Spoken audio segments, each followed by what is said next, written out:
How did you do your work, Trevor, with infrared in the late 50s? Explain that. Well, I took unto myself the idea that we have a certain window through which we perceive ocularly. Eyesight has a certain bandwidth. And if you took 1,000 people, most of them would perceive within that range of frequencies, the red at one end and the violet at the other. And use of infrared film is simply the use of a specially sensitized film in an ordinary camera, where that film is sensitized by dyes to extend into the infrared. And what this does is widen your window on reality. And I looked at these naval sightings off Okinawa in 1945, and I deduced from that the frequencies that are used for microwave radar immediately adjoin the infrared. They morph into the infrared, in fact. So my thinking was, why don't we go into the infrared and see if these things that are invisible to the eye are visible to infrared film? It's a very simple step, straightforward, and you know, there's no mysticism, no magic, no metaphysics.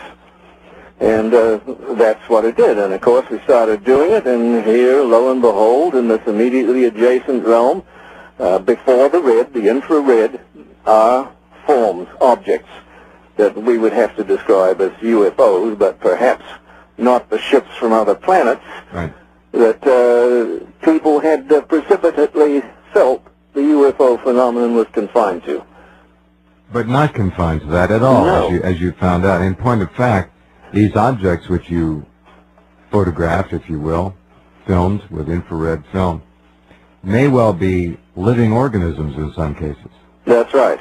I think the very first large success we had with this shook us, because up to that time we were already sold on the idea ourselves that this was ships from other planets. This was what it was all about. Right. It had to be that, because our mechanistic minds did not allow any other possibilities.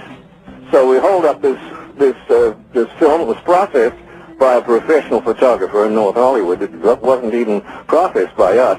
And he came running out of the dark room, and he says, "You got him! You got him! You got him!"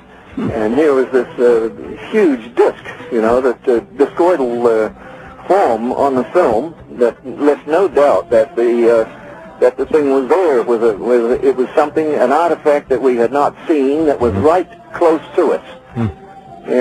But the trouble was it had anatomical details. It looked like something from under the microscope. Yeah, all right, pretty amazing. Be right back with Trevor James Constable in just a couple minutes.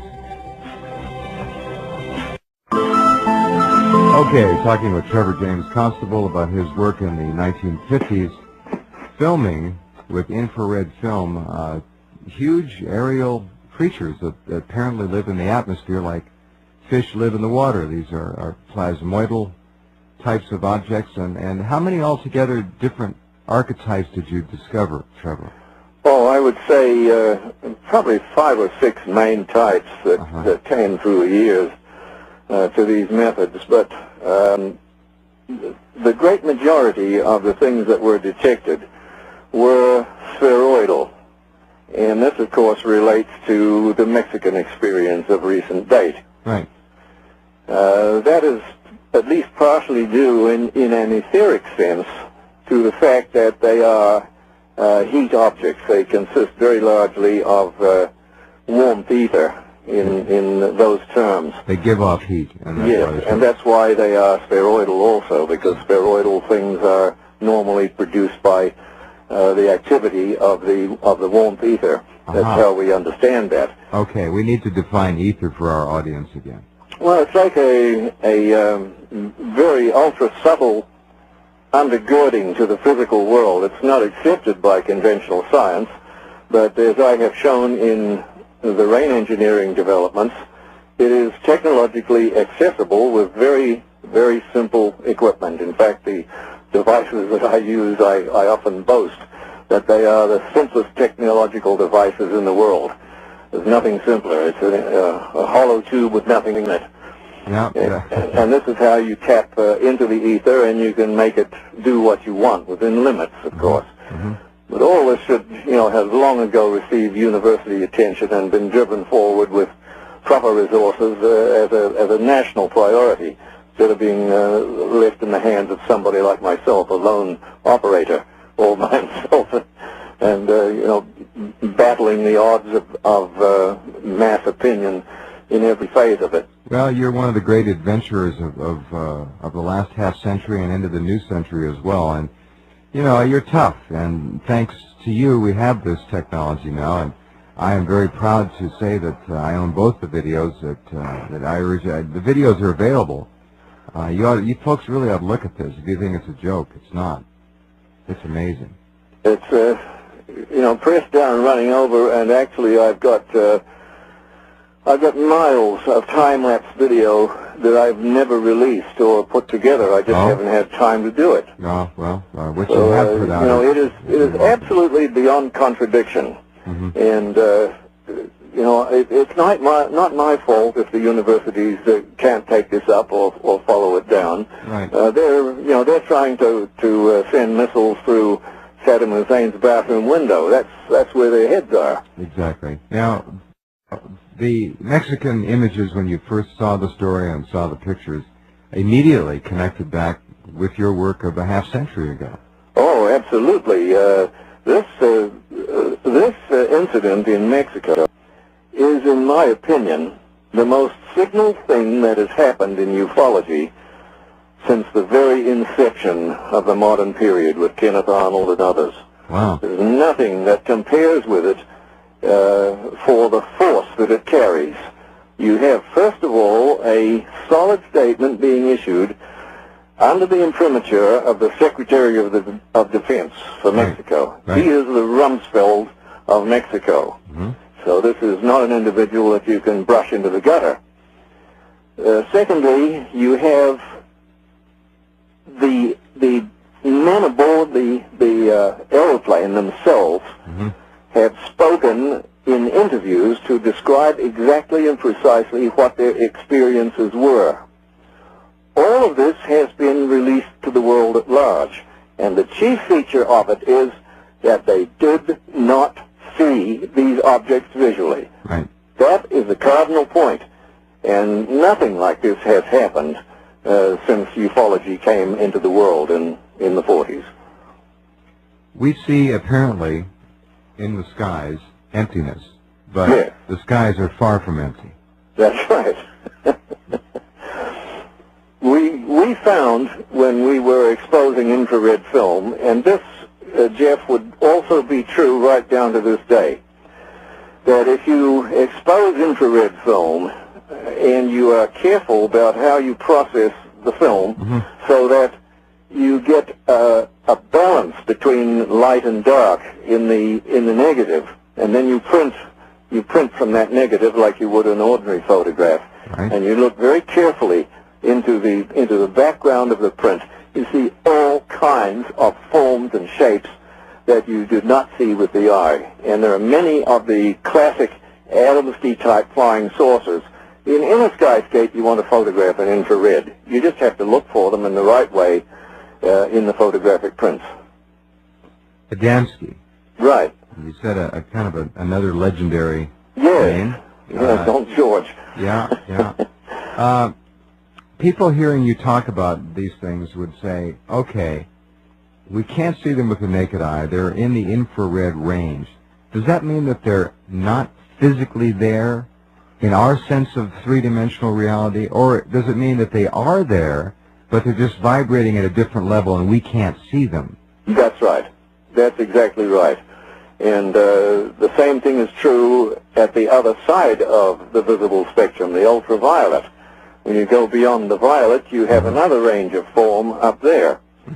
And, NASA shot a great deal of ultraviolet videotape from that shuttle in 1996. And there was UFOs all over that footage, and they looked like something out of the cosmic pulse of life. That is a stunning piece of videotape, and I've got that. But what is mistaken for a UFO is something just as new to science. Invisible flying predators, which can be photographed with the aid of an ultraviolet filter 18A and Ectacolor film. This was first accomplished by Trevor James Constable, a UFO researcher for a quarter of a century. Constable, in Southern California, builds equipment which gathers orgone energy, or etheric or biological energy. Years ago, he noted that his energy-gathering devices attracted invisible critters. He also photographed them at 35,000 feet through an ultraviolet filter near a commercial jet. They were invisible to the pilot. This is an artist's drawing by Don Dixon of one of the frames of the research camera's film showing the invisible flying critter. Apparently, the predator sought by farmers and county sheriffs nationwide is the animal killer. The invisible flying predator. There seems no other explanation of what has happened to the thousands of mutilated animals. Once again, a new scientific door is opened, and through it we see invisible animals which can fly by degravitating themselves and which seem to live off the biological energy of other land-bound animals. They may or may not have any connection with the spacecraft UFOs, but it seems they have been mistaken for configurated UFOs with their humanoid crewmen, bound on their separate mission of the study of the Earth's inhabitants by means of kidnappings and sample gathering of Earthman devices.